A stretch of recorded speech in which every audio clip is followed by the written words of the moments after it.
Hello and welcome to the Stretford Paddock podcast. My name is Joe, that is Joe McGrath. I'm also joined by Ronaldo Brown. Jay Motty's here as well. We're going to be talking about INEOS, Manchester United's new ownership. They've got loads of stuff that they need to look into. The roof's leaking again. Seems to be leaking in more places than it ever has been. The defence is leaking, everything's leaking. But it looks like things are maybe being done a little bit differently. Are we starting to see the fingerprints of INEOS and Jim Ratcliffe on Manchester United already? Are we starting to see some changes, some departations, if that's even a word, from past regimes? Now, I want to start with you, Jay. Yeah. Erik ten Hag. Yeah. We've spoke about this before, and we spoke about it before we went live. Every other manager that has been at Man United since Sir Alex left was sacked essentially when it became clear that Champions League football was off the cards for the following season. Yeah. It happened with, like you said, David Moyes. It happened pretty much the day that it became mathematically impossible. I think Everton beat us, didn't it? Was it 2-0? I can't remember the score. But yeah, that day he was more or less given his marching orders. Louis van Gaal, we didn't get top 4. Sorry. We won the FA Cup, and that wasn't enough to save his job. But the decision was taken, I think, when we lost, was it Bournemouth, Norwich, and Stoke or something over the Christmas period. We lost like 3 games, which more or less made top 4 looking very, very unlikely. And I think that's when that decision was taken. Jose Mourinho, I think we were 10 points off top 4. Something like that. By the time Ollie was appointed as caretaker, I think we drifted away from top 4 to the point where you thought this isn't going to happen. And Ole Gunnar Solskjaer, we were well outside the top 4 race around Christmas when he got sacked. And top 4 was looking almost impossible at that stage. We're with Erik ten Hag now. We are certainly not going to get top 4. Probably not even going to get European football by the looks of things, unless we win the FA Cup final.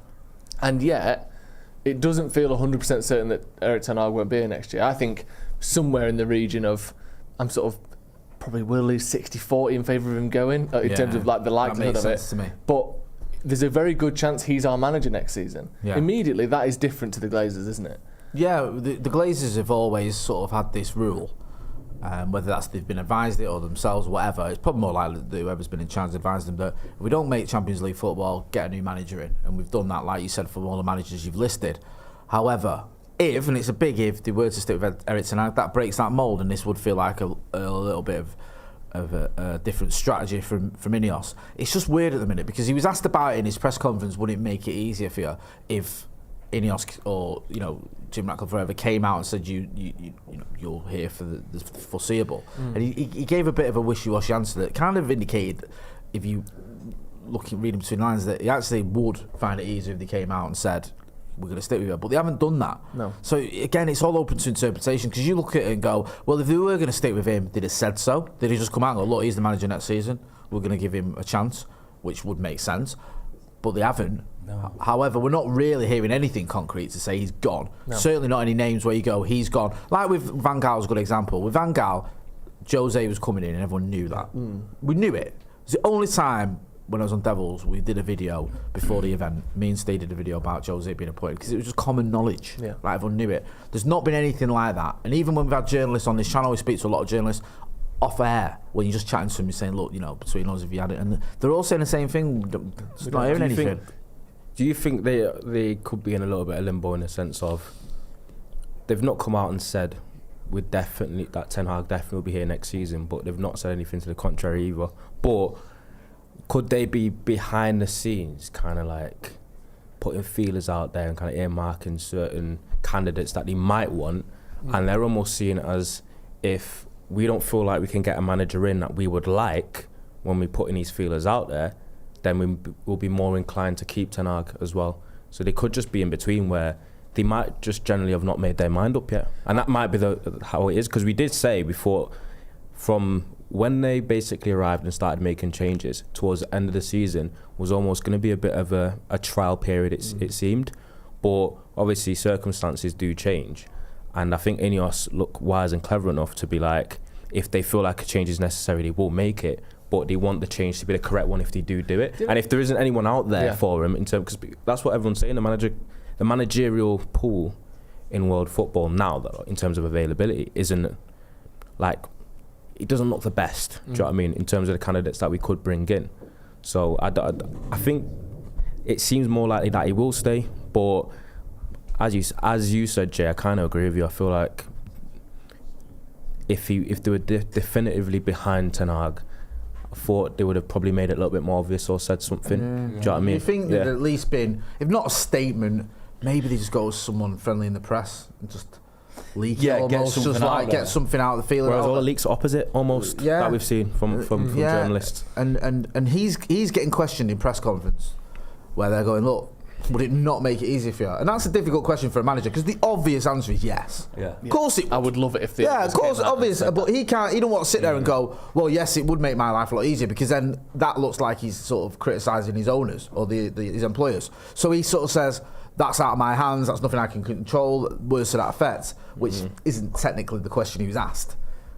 We all know what the answer is, and it almost gets into a little bit silly season, because Sir Jim Ratcliffe gives an interview for, is it the Geraint Thomas podcast? Oh, yeah. Where he said about Mikel Arteta getting time at Arsenal. Yeah. They showed him that patience, and so people jump on that and go, well, that means he's going to stick with Erik ten Hag. But it doesn't. Like, it's how you look at it, because you could argue that, and then the counter argument is, well, you could have just said that if you wanted. Another thing is, you could have just said, we should do the same with Erik ten Hag, and then that is the end of that. Another thing is, like, people make the argument about, because sometimes me and Joe will discuss it as well in terms of hindsight, because obviously you've been talking with Joe behind my back. You kind of look back on who are more outraged with you or him. Sneaky chat. You kind of look back on managers that we've sacked in the past and their tenures and said, we've sacked managers time and time again and it hasn't worked. But realistically, when you've looked back though, I think pretty much every time that you have sacked a manager, it's almost kind of been justifiable. Because people are looking back and almost, I think there's a bit of but there's a bit of revisionism. Like, it's almost been made out that United have just been rationing the way that they've sacked managers for no reason. Generally, when United have sacked managers in the last 10 years, it has been justifiable. But now, Ronnie, I think you could go back even further. I think you could go back, like, historically, United as a club have sacked a lot of managers. Exactly. So every one of them, you look back and you go, but even before Ron Atkinson, we were 17th, or whatever. But that's just the way the club has always been. So there has to be a balance. You've had these two generational managers in the middle of just a normal club in terms of the way it's operated with managers. But surely you could make the argument though that what we've done, is just sack the manager when they've had pretty much their first bad spell. So of course, sacking a manager at the end of a bad spell always looks like the right decision. If Arsenal had have sacked Arteta when they'd not won a game in 10, it might have got a bit of backlash at the time, and people would have looked back on that now and gone, I still think he could have been building something. But most people would go, you know what, unproven manager, clearly wasn't cut out for the Premier League, was floundering, not getting results, they've got rid of him. I do think that there's a lot of times when you could have sacked pretty much any manager except sort of Pep, because he just came in and was excellent pretty much immediately, other than that first wobbly-ish season. But even that wasn't bad. But pretty much any manager who's been successful, especially managers who have taken teams from top 4 or less into being title challengers, could have been sacked before they were successful. I think, I'm not saying I would have kept Jose for another 3 years. I think Van Gaal is one that you could have looked at and say, maybe another 2 years, something could have happened there. He had a style of play, he won us a trophy, maybe that was a bit rash. But like you said, Jose was there. The big boy was there waiting. We moved Van Gaal out of the way for I don't Jose. care what anyone says, right? And I spoke to a lot of fans around that time. There were people that didn't want Jose. There were, but not many. In terms of percentages, if you used to do it, I reckon it's about, say, 2 out of 10 United fans didn't fancy him because of his reputation and his personality and all the rest of it, and maybe the Chelsea thing. But the vast majority, especially at the time when it was sort of happening, it was just before we won the FA Cup and the football was turgid, we were getting beat, we were out of the top 4 race. People go, Jose's there, okay, Chelsea have fallen off, but he just won a title with him. He's won 2 Champions Leagues. Get him in. Do you know what I mean? It's like he should have been in after Fergie. Let's at least get him in now rather than let him go again. It's just I just think, as I've said before, just the notion in the argument of because United have sacked managers quite a lot in the last 10 years, then we shouldn't sack Ten Hag if it feels like it would be the right decision. I just don't know how strong that argument is. I think if that's your only argument, then that's not enough. Well, the thing I was going to bring into was obviously the players' relationships with their managers at the time of the sacking. You hear Ollie reflect on certain players were out to play for him on his final games, but you've got to look at the players that are in this current squad now, and if they still believe in Erik ten Hag. Because if that relationship is broken down, okay, give them the summer to rebuild it, but that can be one of the toughest relationships to rebuild. Because you see the players out there and you think, if Ten Hag's got these group of players for one more season and that's when his contract runs out, what is there still fight there? Is there still a bit of hunger? I get some players, but other players I just feel like they're sort of lost in this sort of whirlwind of an end of a season. Yeah, I do think we need this season to end almost. We obviously got to win the FA Cup, but I think that for Ten Hag to have any chance of being successful, we need to get a pre-season and sort of go again. Because I do think that, we've said it loads, but you look at the start of the season and immediately you could tell something wasn't right. And it's never got right all season.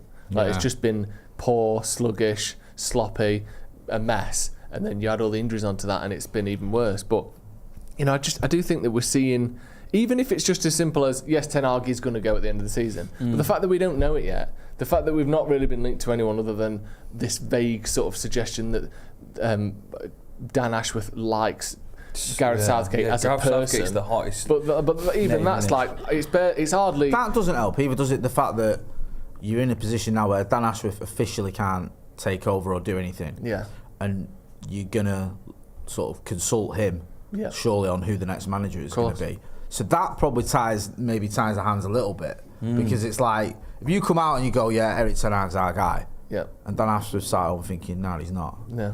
Then how's that work? They must be who signs the new manager? I think it's like, because obviously you've got different players. So you bring Ashworth up then, but what does all these other different characters that Ratcliffe is bringing into presumably the club? Who signs the manager? The single most important person on the new manager, you would assume, is the CEO. Who's nowhere to be seen in terms of conversation. He's not coming until the 13th of July. Yeah, he doesn't start yet. But there's a WhatsApp chat that's called something like Trowel Talk, where all these guys are on gardening leave and pretending to talk about or Bushwatch. Something like that. They're pretending to talk about B&Q and bushes and that. Bushwatch.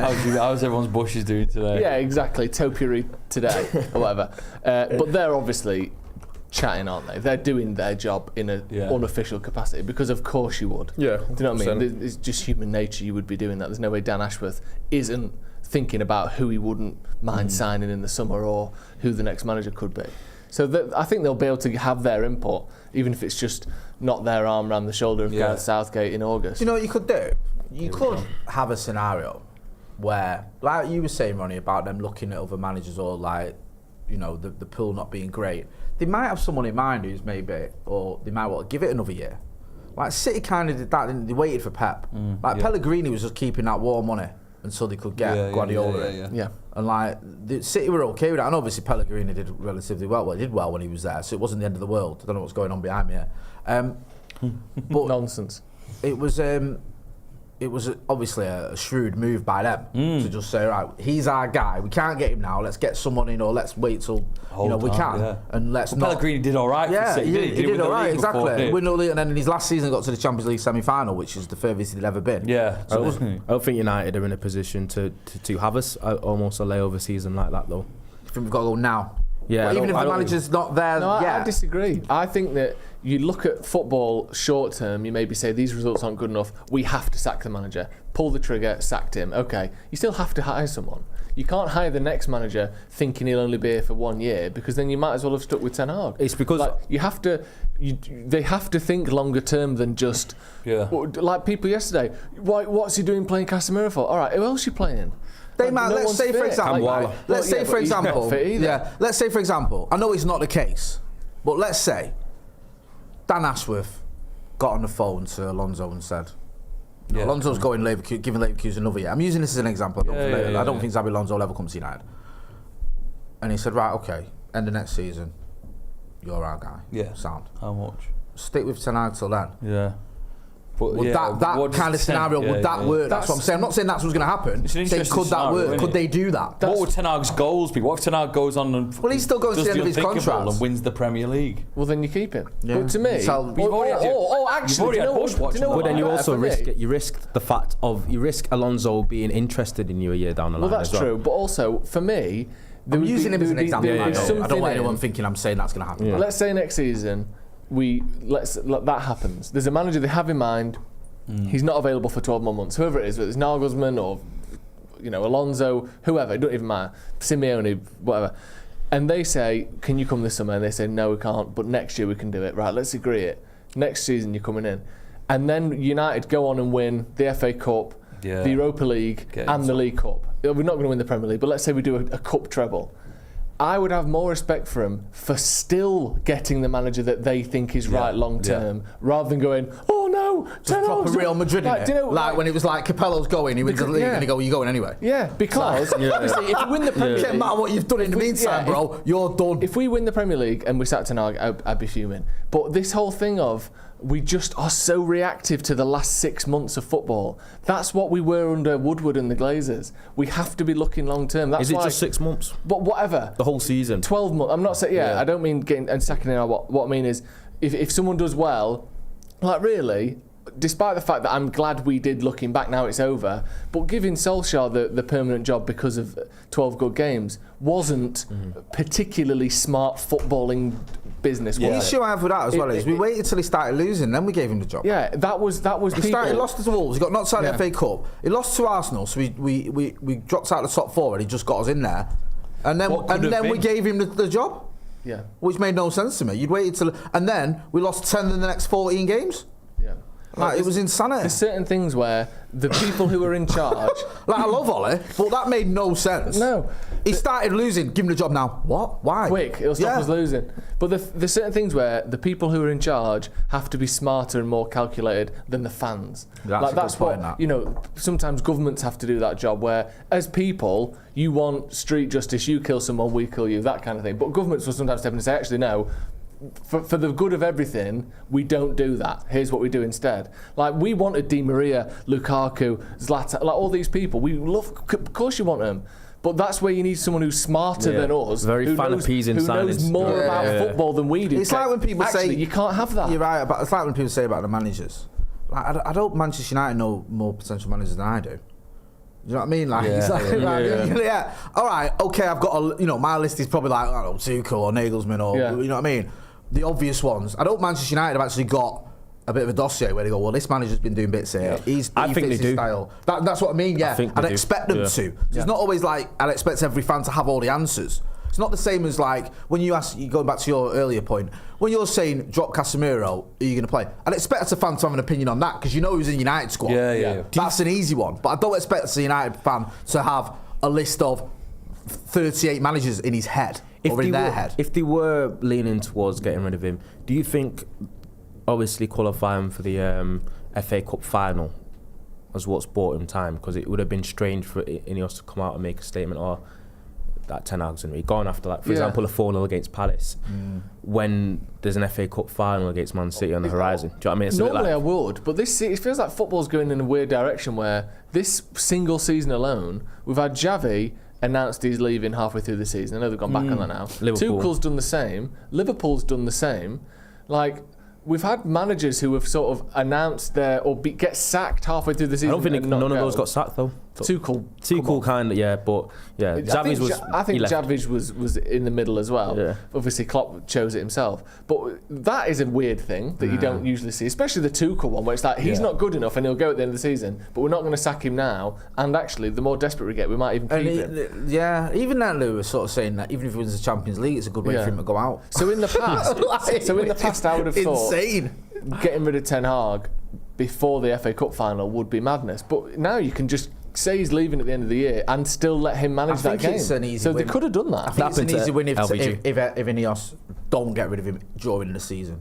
I think they can kind of go, like, just wait till the end of the season no matter what. It's not really on them. If they get rid of him, like, in March, if they'd have got rid of him, say, I don't know, a month ago or whatever, or even now, people can question that a lot more than if they just go, look, give him to the end of the season. We've only just come in. He's got to the end of the season, then we make our decision and our changes along with Barada coming in. Yeah. And hopefully Dan Ashworth, I know it's not over the line yet, I know Wilcox is already here. That makes more sense. And that probably gives them a little bit more room for... Yeah. Especially when it's feasible, like we lose every single game that's left. Yeah, it's like, and also, who's your caretaker, like Steve McLaren or someone? No disrespect to the guy, but it's a bit Darren Fletcher. Yeah. It's a bit. It is a bit. We're in a tricky situation. We're in Ryan Giggs in David Moyes era tackle, aren't we? Where he just comes in, maybe wins one, draws one, and loses two. Get Ollie back for the final because he had Pep's number, didn't he? Now and again. West Ham's another one, by the way, who've already announced that their manager's leaving at the end of the season. And I made an appointment. Yeah. Is it Lopetegui? Yeah. Looks like it, did it? Just as a quick little wrap up, Joe. If the INEOS hadn't come in, we're just business as usual. Glazers still own everything. They run everything. Do you think Ten Hag would have been sacked by now? Or do you think he would make it to the start of next season? I think they would have sacked him. Yeah. Because you also think that they sacked Ollie and we didn't really know what was going on. Ralph Rangnick came in, which we all thought was great for 15 minutes, but then it came crumbling down. I think they make sort of bold sort of decisions like you were hinting at where things look sort of impossible, and there was a point in this season where Champions League just looked so out of our reach compared to the quality of who was going to hold that top four. That they probably would have, even after big results like the Palace. I think if he was sticking around, I think 4-0 just gets you sacked. Yeah. I had mates who were sort of...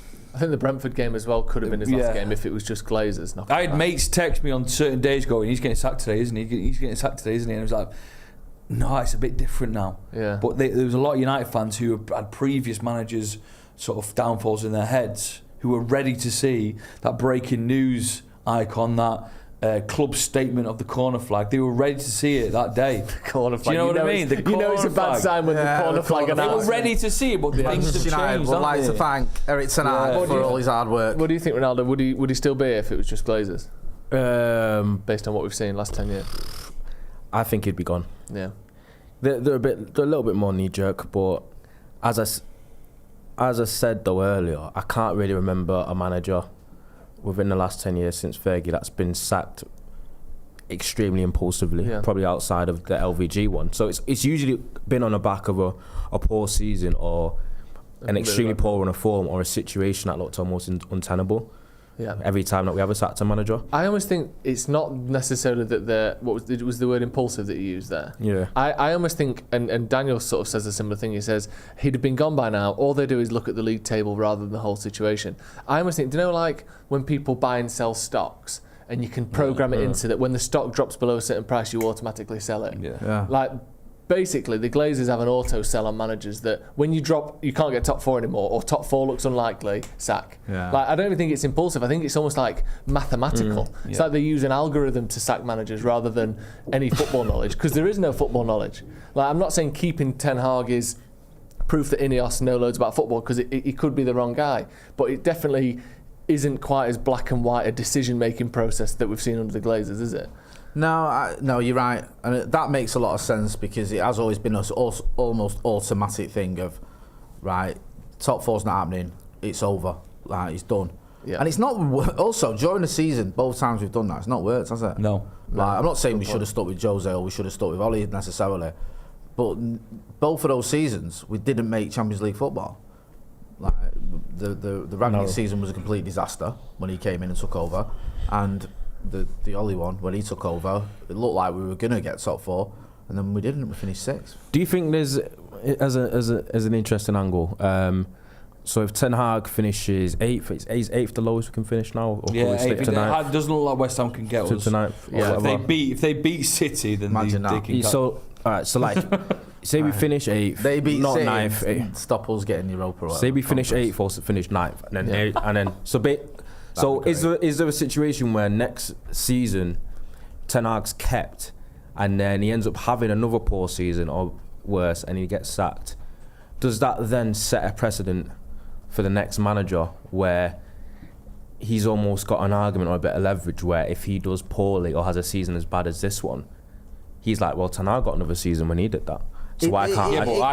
It could. I don't think INEOS will care. Yeah, I think he could say, "Well, look, give me that sorry tonight," and I'll go, "We don't give a shit." If someone came in, I go. Because it depends. Because then it's like, do you set a standard then? Well, before we talk about that, and I want to talk about that, we need to talk about setting the highest. Talking about setting standards. Manscaped have set the highest standards for below the waist grooming on earth. Ever. There are literally millions, 8 million plus men Wow. who trust Manscaped. And not just that, but they don't go, oh, we've got 8 million men, we don't need to do anything. They're releasing new stuff. The 5.0 performance package coming with the Lawnmower 5.0 Ultra. New stuff for your bits. I mean, it is revolutionary. It's probably the biggest advancement, not just in below the waist grooming technology, but I think in technology in general we've ever seen. But I'm a man of traditions. I like the things that I like. Yeah. So when I saw that Manscaped were bringing out something new, I was excited and worried. Yeah. Well, because you say traditions, you use the caveman approach to your downstairs, don't you? You let a grazing fawn nibble your nuts until they're just at the perfect length. Yeah. Don't you? You've always done farm style, as you call it. Exactly. Yeah. And that has, I Hunter-gatherer. won't say served me well, but that's been what I've done for the last 20 years until Manscaped hurts a came bit. into my life. It does. And with Manscaped, if you use our code DEVILS20, you get 20% off and free shipping. But Jay, people at home know they can get the discount. They know they can get the 20% off. But what do they get for their money? Right, not only are you getting the Lawnmower 5.0 Ultra, which is revolutionary. That's the trimmer, isn't it? That is the trimmer, yeah? That is the ball trimmer. You're also getting the Weed Whacker 2.0, yeah? Which features the skin-safe technology. That is going to do your nose and ear hair. For men of a certain age, like myself, and even Joe's, if you've reached that age now, aren't you? Yeah. It is something we have to deal with, but don't worry, Manscaped's got you covered. You've also got the Crop Preserver with the anti-chafe ball deodorant as well. Yeah. You've got the Crop Soother aftershave lotion. You have got the Boxers 2.0. You've got the Shed travel bag to put it all in. Everything. Yeah? You look the business, you feel the business, you smell the business. Oof. Manscaped have got you covered. Devils20 is the code. There's a link in the description. You're getting 20% off. You're getting free shipping. You're getting all that good stuff. Yeah. Your balls will thank you. You know, with this time of Manscaped. year as well, any excess hair is just adding sweat and smell in it. Like, just make sure you have to have it locked down. It's summer. Come on, Joe. What's yours? Yeah, mine had a little, I only recently put the Stretford Paddock logo in mine. And you can because of the precision trimmer next to The Manscaped. T was hard, but the rest of the word was fine. The rest basically did itself. Did you want to say yeah? Not again. No, not again. Thank you once again to Manscaped. Like Jay said, link in the description. Go and check them out and use the code DEVILS20 for a discount and free shipping as well. Thank you to Manscaped. You said there, Ronaldo, does this start a precedent for the next manager being able to go, hang on a sec, you gave Ten Hag an extra year, why don't I get one? Mm-hmm. I completely agree with you, Jay. I think they say, who gives a fuck? Like, I do. I think, and this is my hope for INEOS, more so than anything else. I feel like I've been saying this for years, that they will back themselves. I think Ed Woodward, as much as he was a sort of, we can do things in the transfer market that other clubs can only dream of, I think deep down he knew, because let's be honest, he knows nothing about football, but academically he is a smart person. He just is. He's got good grades. He's always been... He's got good grades. He's a person Are you saying Ed Woodward wasn't in bottom set? Yeah. That's what he's saying. He wasn't in bottom set. That's what he got the job He's based capable on. of formulating thoughts. Set one. He knows that he didn't know anything about football. And I think deep down there was a big insecurity around that, because you can tell, like we said, he acted like a fan. He didn't act like a football man. He got people who we would have signed, and it didn't work. I hope that the biggest thing I want from INEOS is that they go, we know what we're doing. What are you on about? What are you questioning us for? We're not going to do it just because you want it. We're not doing it just because the fans want it or because the manager wants it. We're doing it because it's right. What's that Woodward clip? Is it when this signing will get a... What is it? where he's single talking down. about- Yeah. There's a few. He would say stuff Get the like hair that. standing on the back of your Yeah, neck. Or it's like something the Disneyland of football, like Yeah, things didn't he he would like- say. yeah. You get coming out with saying that, but our app's 5-star on the Apple Store. Yeah. And he'd be like buzzing off that, you know what I mean? He'll be buzzed off the things that... He missold but it to we've- Klopp, didn't he? He interviewed Klopp when he tried to sell the club to Klopp, and Klopp weren't having it with him. I can imagine. You know what I mean? Because he was talking about how we're, bigger than McDonald's or whatever, or Coca-Cola or something. And Klopp stood it. Apparently, he chatted to him in Klopp's kitchen or something. We flew over to Germany, had a chat with him in the kitchen, and he was saying stupidness like, mentioning McDonald's and Coca-Cola, and Klopp's like... Basic commercial stuff. Klopp's like, I can't work with this guy. This guy's an idiot. Yeah. Didn't obviously say that, but just said no thanks. No and thanks. obviously the rest is history. So, no, I agree. I think that you're going to see, that sort of, hopefully, that determination, that belief in what they're doing, and that knowledge as well. So when you're getting people like Ashworth in, like Barada, and like Wilcox, because let's not forget as well, especially with Barada and Wilcox, they've been around a lot of success. They've been around like elite level performances, standards. they're not going to stomach it. No. They're not going to come in.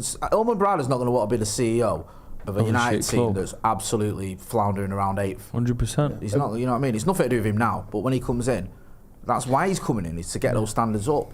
Jim Ratcliffe's not spent 1.25 billion to take over the footballing department, even though it sounds like he's taking over a lot more, to see United kicking around Europa Conference positions.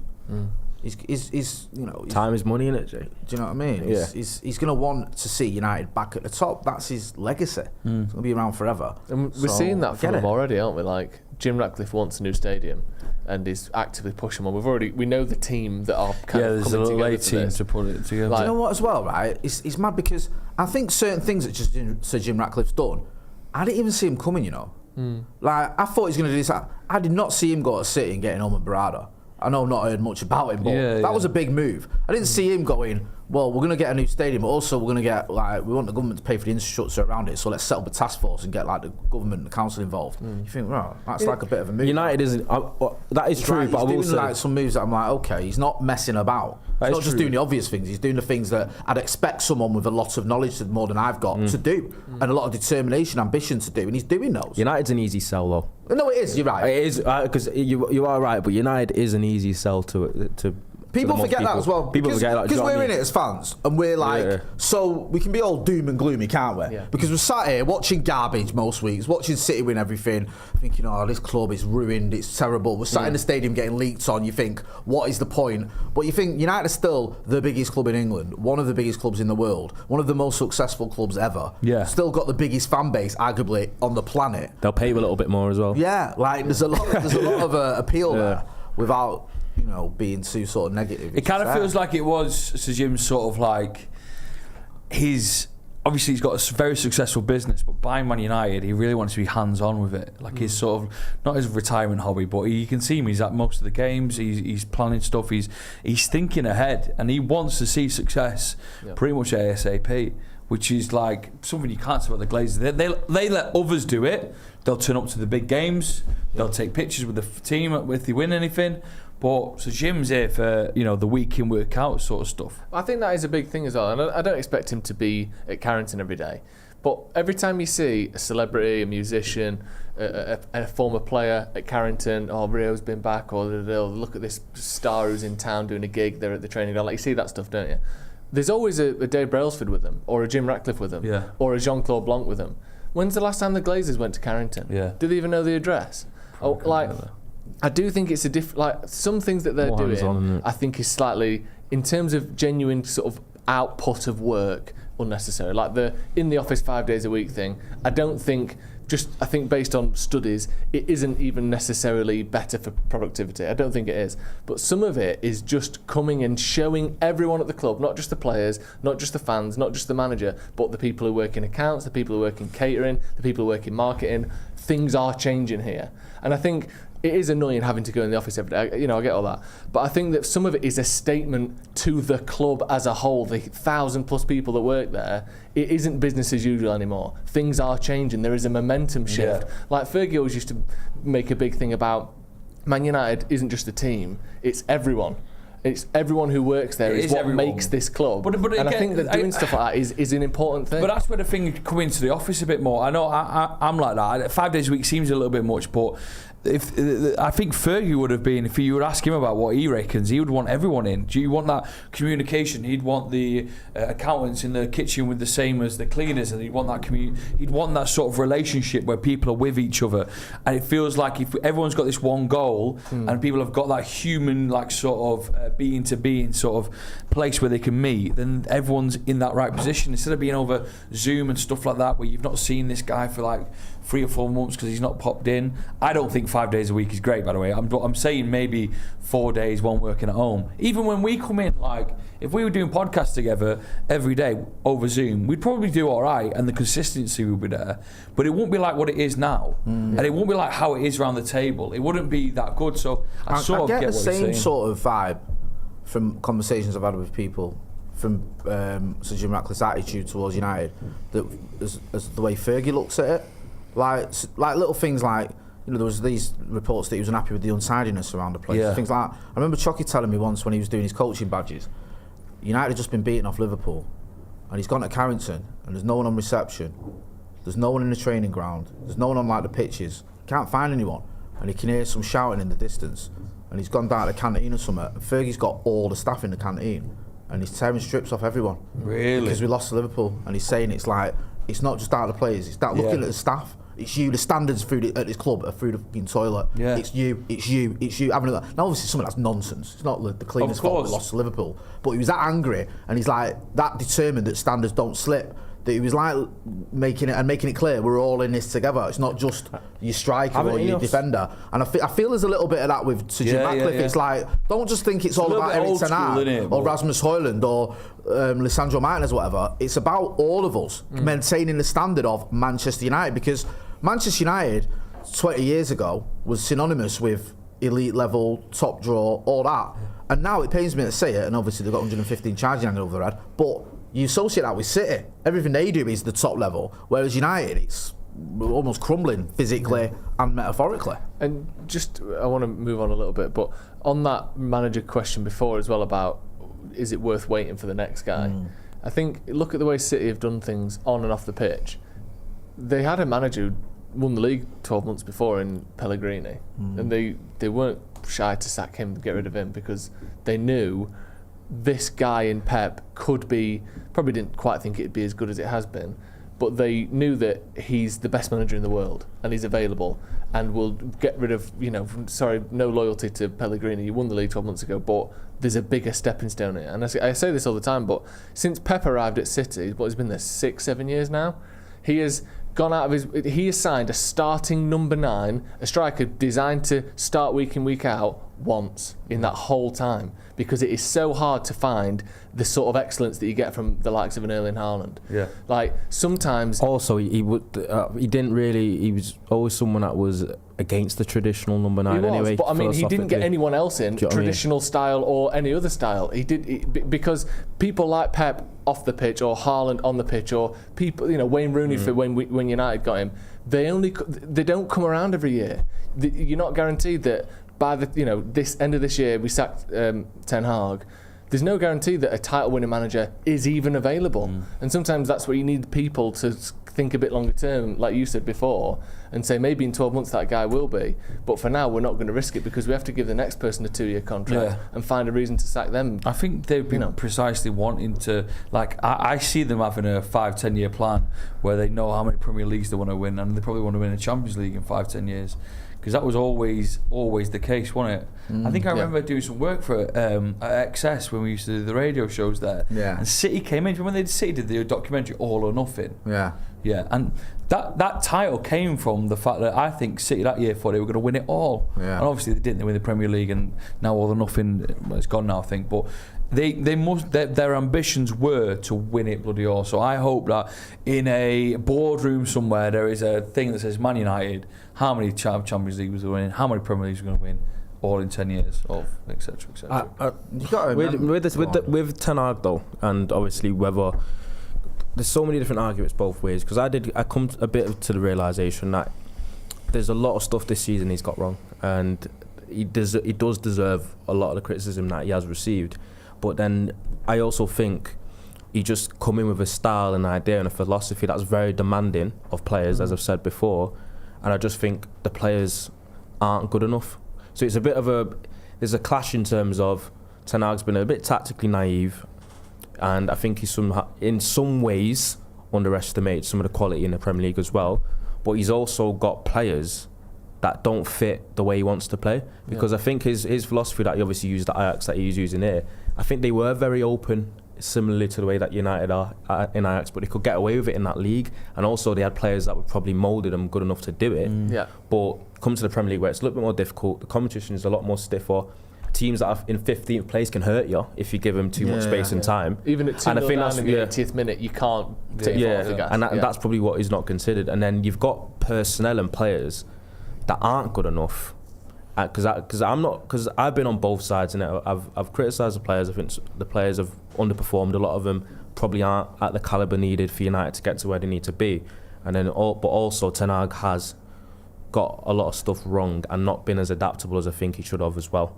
But I also know that momentum is a really important thing in football, and this comes to appointments or sackings. And the way United are ending the season doesn't do him any favours, because we've got 2 wins in the league in the last 10. Yeah. We might lose the next 2 as well. Yeah. Or the next 2 or 3 as well. And then you look at the last 15 games of the season, and it's like relegation form. And then when he goes into it, I think we're the 15th worst team in the league over the last 15 games. Exactly. So, yeah, I'm agreeing with you. Yeah. These are the numbers and the metrics that INEOS are looking at, and as smart, as almost like forward thinking as you think they try and be, and not be almost like as impulsive as I said before, in terms of just sacking him and trying to think about a long term and probably stuff that's worked against him this season, etc. They go into the boardroom with that meeting whether they're going to keep him on or not. Yeah. And then you've got those numbers coming off the last 15 games of the season, where it just seems a little bit like it definitely is on the fence a little bit whether he's going to be here or not. There's no one there as well, is there? Or there might not be that many people there, I don't know, that are proper going to fight for him. If it's a new regime, players wise or staff wise. Staff wise, I don't know if there's many there that are going to say no. Because if you're bringing in say Jason Wilcox had been there when we appointed Ten Hag, he might be a bit more like, well, there's a reason I was on board with getting him because of ABC or whatever. Or ABV, do you mean? Sorry? ABV. No, that's a conversation me and Nicole had one night on Twitter.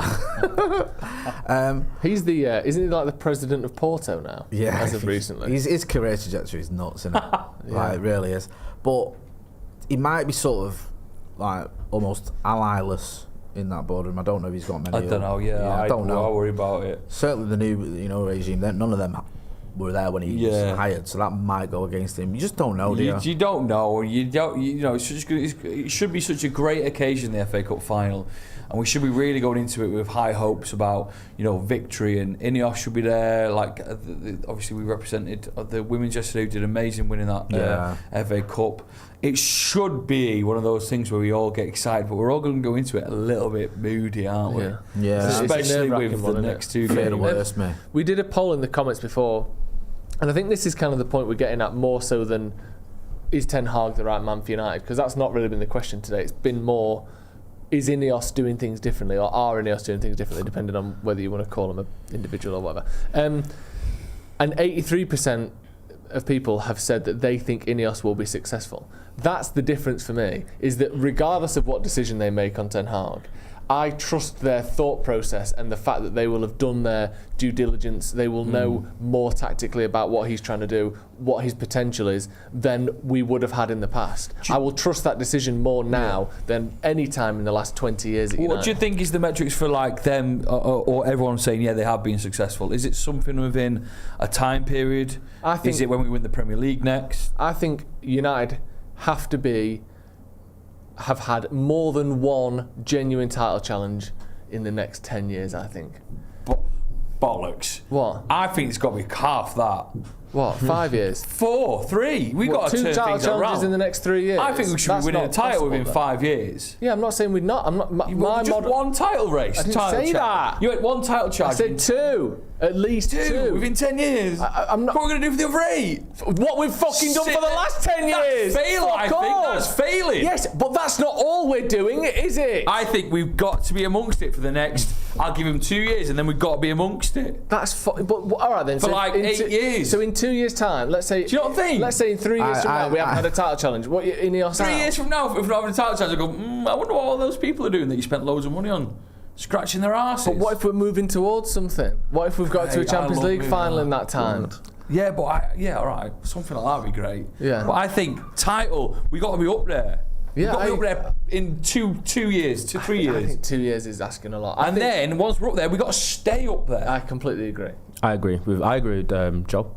Yeah. Well, you think we're going to challenge more than twice? We should. I think Joel's right. I said this about Klopp, right? When people asking me, would I be happy with what Klopp's doing at United over the next 9 years? And I said no, and I was getting hammered for it. But I think, look, INEOS look at. I know it's different because the FFP is a thing now. Look at when City took over in 2008. Just been beaten 8-1 off Middlesbrough. They finished 11th or whatever. United had just won the Champions League. and the Premier League in the same season. Within 4 years, City are champions.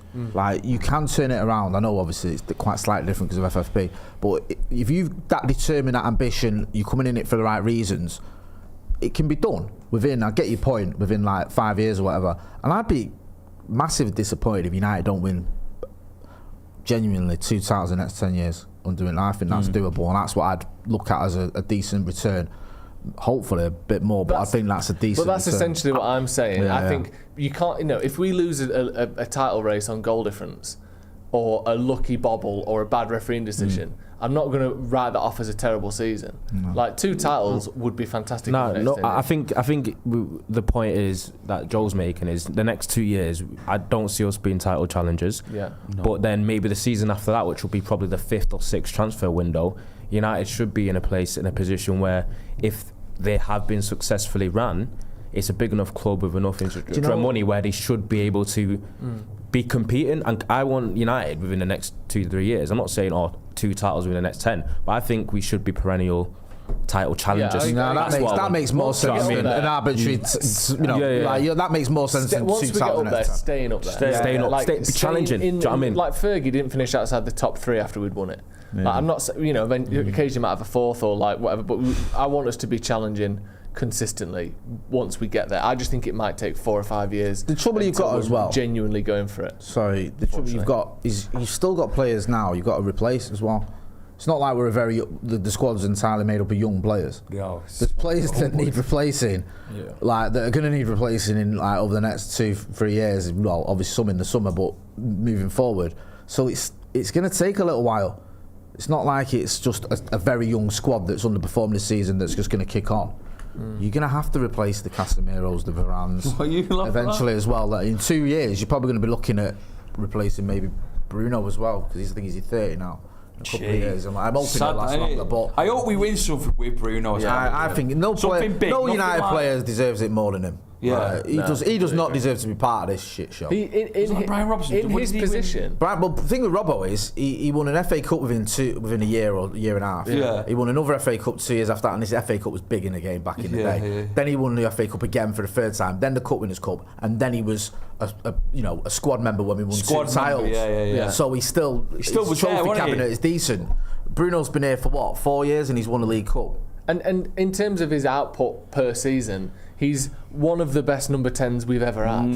Like, he's genuinely exceptional and I don't know if he'd play every week, would get in the 08 squad. I think he'd get in the 99 squad. Like, I think he's that good in terms of just his sheer output. He's a phenomenal player, and he's won one Carabao Cup. I think the only issue is, as good as Bruno is, as brilliant as he is, and we've pretty much seen evidence of this, I still think Bruno's the type of player where if he's the best player on your team, then you probably won't be challenging for titles. Do you know what I mean?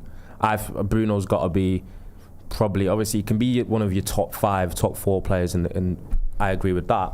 But unfortunately the level is so high at the moment that I think Bruno being your best player does put a little bit of a cap on the ceiling. I think Ida's made that argument.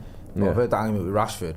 If Rashford as well, best attacker, and I don't think he can win anything. Not winning a title with that. If he's one of your attackers and you've got someone who's scoring more goals than him, you're all right. Like, that's not an issue. But if he's your main attacker or your best attacker or the one who's the most prolific, you ain't winning the title. And I think the sort of. I think if Rashford's one of your best players or best attacker, if Rashford's your best attacker, I don't think your ceiling's very high as a club either. I think it's just. I don't know. I think United have just done extremely poorly, as you know, in the transfer window, and I think because of the expectations that they obviously are at United, some players have probably have higher expectations than their ability is, and I think we've seen that with Rashford. To be honest with you, I agree. Yeah. Right, get your thoughts in the comments and hit subscribe as well if you haven't already. I'm going to get in some super chats now. Thank you to everyone who sent in a super chat. Michael Dyson said, United are so big, even the Beatles mentioned Matt Busby in a song. Football and music heritage will be back, and we won't need 115 ways to do it. Chic Game says, I hope that we keep Ten Hag and sell up to 15 players. Time for a big change, hopefully. I wanted to mention this actually, not quite this, because I think the idea of getting rid of 15 players puts us in just a financial impossibility where we couldn't afford to replace them. We're going to go full Blackpool and just sell all the squad and have like 2 players on the bench because we haven't got enough. Here's a genuine question. do you think instead of being able to sell 15 players, because you just can't bring in the 15 you would need to replace them, it's impossible, maybe 7 or 8, do you think there's a chance, I'll start with you, Ronaldo, that INEOS make a real statement this window with the sale of someone like a Rashford, a Bruno, a Martinez, a Luke Shaw? Do you think they, instead of being able to get rid of 15 players, they go, actually, here's the evidence that we're not fucking about, Bruno to Barcelona for 75 million or whatever? I don't think Bruno. But a bit, a Shaw, a Rashford. It's more likely to be a Rashford, etc. But because he's had off the field issues, that's obviously coincided with it, and then you got the attitude question and whether he's actually fully happy here. I think Bruno, I don't think United are in a position to sell him, especially with the fact that there's so many other problems from a personnel standpoint within the team. Because in my opinion, as I said, it might sound harsh, I've said what I said about Bruno in terms of how great he's been and him being our best player, but I think if Bruno Fernandes is your best player, then your ceiling as a team is capped. It's the same with Martinez. Martinez came in and was by far and away our best defender, and he was unbelievable last season. But can you win titles and can you be challenging at the top with Lisandro Martinez at 5'9" being your best defender? Probably not. Do you know what I mean? And that's just the standards and the calibre that United need to be aiming for and they need to be looking at. So if we do need to sell some of the bigger players that probably have the higher, in terms of obviously transfer value, then do that. But at the same time, you've got the other side of it, where if you get rid of too many of those, and then you bring signings in that aren't as good or probably don't work out as well, then you back to square one. I think there's an element of you can have your cake and eat it if you're INEOS. I think you can sell Mason Greenwood and Jadon Sancho and just look like, actually, we're not even weakening the team because neither of them are playing for you. Yeah. But you've set out a bit of a marker there. You've gone with the Mason Greenwood thing. You've gone, look, there's certain values this club has. Yeah. That's what Jim Ratcliffe says, and that's why Mason Greenwood's not part of it. You might disagree with that decision, but that's the reasoning behind their decision. And if you sell Jadon Sancho, you say, look, don't care whether we take a loss. If you're not, don't care what anyone but David Moyes. If you're not, willing to perform or willing to put the work in or whatever, even if you've got to a Champions League final, potentially won a Champions League, and even if the manager goes, you're gone. Yeah. And we are willing to take a loss because we want to get rid of the players that aren't part of this project. For want of a better word. I think there's 5 players that they can easily get rid of. Yeah. That wouldn't really cause much of a wave. Here we go. Save you about £1 million a week, and could be that. McTominay. I think. Like Greenwood, Sancho, Martial, just easy. Yeah, Martial's gone anyway. Martial's gone. His contract. Yeah, his contract's gone, and I think Varane and Casemiro as well. Yeah, I think no one would bat an eyelid at all 5 of those go in. Varane's contract is up. Martial's contract is up. You say essentially it is maybe even slightly more, or certainly in the ballpark of £1 million a week there. Yeah, and they're big names, some of which aren't playing. But that could be a big step in the direction of fucking hell. I know that would be big. But that's some big. We're at the first game of the season. Those 5 aren't anywhere near the squad. It's a big move, isn't it? Yeah. I think there's players that are poor that United could get a decent amount of money for what they could actually put it back into the squad. But it's just about how clever United and INEOS are with their scouting and their talent and ID and the players that they're selecting, which we haven't seen us do a good job of, because there is risk involved. A lot of people have laughed at Todd Bowley and what he's done at Chelsea, which is basically sign everyone under the sun and just be really reactive and chaotic in the market. But it just takes 2 or 3 of those to like bank, and then they're probably well set, because they've almost adopted that Real Madrid mould of looking for wonder kids all over the world and hoping that they come good, because if they don't, or if they just do all right, they've still got decent resale value because they'll still be at a young age. Because obviously they've signed Kendry Paez, and then they're looking to sign this, I think it's William Estavio, some other 17-year-old wonder kid from Palmeiras. That's probably could be better than Endrick. And it looks like they've struck with the Paez one, they've struck with the William one, and that's going to help them going forward. And I'd like United to almost be a little bit clever in terms of the South American market a little bit more, in terms of going for youngsters, because it didn't work with Palestri. Ahmad, we've not seen it come to fruition either, but I still think it's a decent ploy to go for young, talented, high ceiling players that might be around 17, 18. Yeah. And you can get them for a decent amount of money because we've gone on the other way, we've paid 70 million for Casemiro, was in his dying embers of his career. We've seen it with like Di Maria and Cavani and all these lavish, almost shirt-selling signings. And it's not worked, so I feel like we just need a little bit of a change in strategy. Do you know what I want to see? Yeah. As well, and I think this could be as big a sort of issue that needs to deal with as much as signings and stuff, is his contracts, man. And stop giving out contracts when someone has a purple patch, they get a massive contract. Yeah. Like, who was it? Nemanja Matic had 3 months where he played well, and they gave him a 3-year extension. He's 31. Marcus Rashford banged in 12 goals in 10 games, and he gets a 400k contract. Like, I like Marcus Rashford, you know what I do, but it was almost felt like because of that. I know he had a good season, but it was specifically that sort of 2-month period where he could not stop scoring. I don't think that happens in this. And then it's just like, boom, there's your massive deal. Yeah. And you've done that then, and then some of these players, you sort of stuck with him whether you want them or not, and whether they even want to be here. You know, you're talking about his Rashford happy. Yeah. He's on a huge amount of money, and that's another issue you've got to deal with. Even some of the signings with the money you've paid, it's not just that. I read somewhere that Anthony, he's on like 200k a week when he was on 25k a week at Ajax.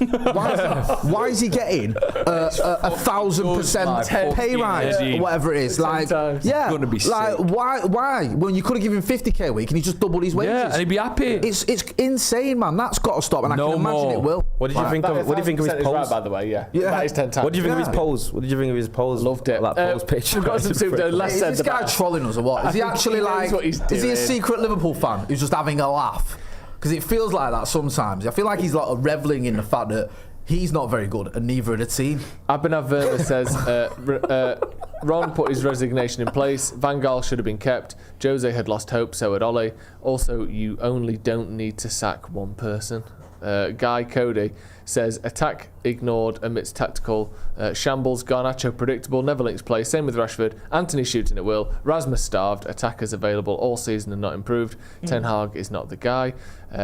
Potentially. Dr. Axe Ali. Potentially. Well, I mean, I don't. Did you put potentially on it? I said that. Oh right, I thought that was a comment. No, I thought that's why I was laughing, because I thought he made a point, and then at the end he just gone potentially. Yeah. I'll just leave Like that out there for Kramer you. at Seinfeld, evidently. Rico says, with us moving away from Old Trafford soon, can we spare a thought for all the children conceived there up the paddock? How many children do you think have been conceived inside Old What Trafford? inside? Yeah. It's obviously not 0, is it? Well, I'd say maybe 50. Do you really think there's in a 100 lot? years?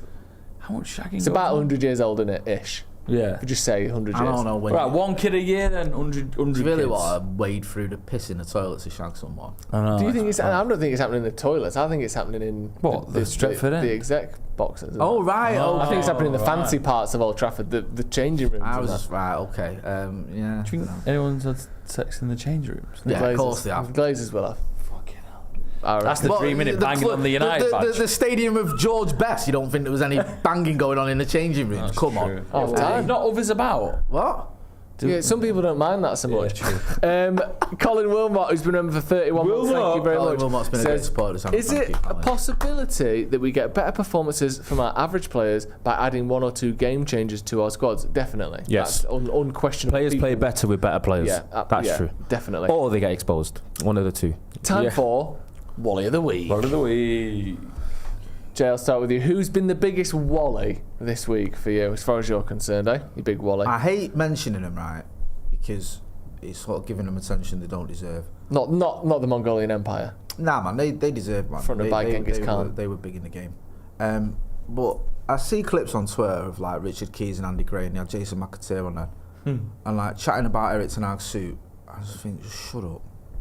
Shut up. Like, you've managed to find the one thing that is completely irrelevant to what's going on at United at the minute. There's a million things you can have a dig at us about, and you've gone, because he's wearing a beige suit, that's the issue. It's just like, just do one, man. They honestly, they infuriate me. I know they shouldn't, because they're irrelevant. Yeah. But it's like Barack Obama all over again with his tan suit, and all the Republicans went absolutely ballistic for no reason. Like, it's just, what are you on about, man? Come on. What Get a about you, grip. Ronaldo? Who's your Wally of the week? Who is the Wally of the Week? You never have one. I never actually have one. I love You know the what? fact it always catches him by surprise. Even It though does. I went to Jay first, so you could have a thing. It does me, yeah.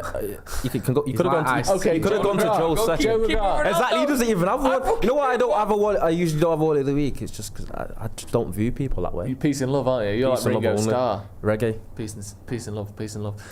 But you have to have one anyway. Sorry. Yeah, they're the rules. Oh, okay. Who am I going to go for? Yeah, that's the question I've just asked you about 10 minutes ago. Nah, I'm not. Casemiro. Look at you, eh? Do you know, I was gonna. I said because I said Anthony before. I said I couldn't. I can't. Yeah, Casemiro for me. That's an easy one because he's frustrated me because one thing I don't like is when it seems like a player's kind of semi-tossed it off, and I'm getting that vibe from Casemiro. Yeah. The laziness to get out, and then the lack of awareness, but also just generally some of the way he's played. And obviously, people are saying he's not playing his natural position. It is true, but I thought centre half might have helped him in some instances with the game being in front of him rather than front and behind him. Do you know what I mean? But yeah, I'm just gonna go Casemiro because I think maybe without that cock up that he did, United might have had a chance to steal something on the weekend. But I'll just go for him because I don't have anyone else. I'm going to go whoever it was who fixed the hole in the roof about 3 years ago. When that Do you know what? Should I kind of say this? I was walking the dog today, and someone pulled up and went, "Hey Joe, you got?" Like talking about the podcast later, said, "You got it on it?" I said, "Yeah." He went, "I worked for the team that did the guttering in '99. We put it all in fresh. We never got a call back." He said it's probably still the same thing they did 25 years ago. He went. He reckons the stuff they put in was good for 20 years. Really? So it's 5 years out of date. There you go. And the fact that That's it a wasn't. scoop, that's an exclusive. Let's just Not play good talking shit, by the way. Let's play the clip of some of the rain in case people didn't see it yesterday. So this is, in fairness, an absolute cataclysmic amount of rain. But here was Old Trafford afterwards. I mean, that's. Look at that! It's Look at it! crazy. Hey, Look by the at way, it. is it going to be all right? Is it going to be all right for Wednesday? Look at it! Jay, It's the one where Is it's it gonna be rolling alright? down from the back of the stands that I love. Because the thing is, I understand almost. Like, if it rains, the rain is going to go to the front of the stand and have to come off somewhere. I get that. Yeah. It's the ones where it's coming from behind Inwards. and under the seats. is it going to be all right for Wednesday? Come on, Joe. Do you think? Yeah. Are you sure?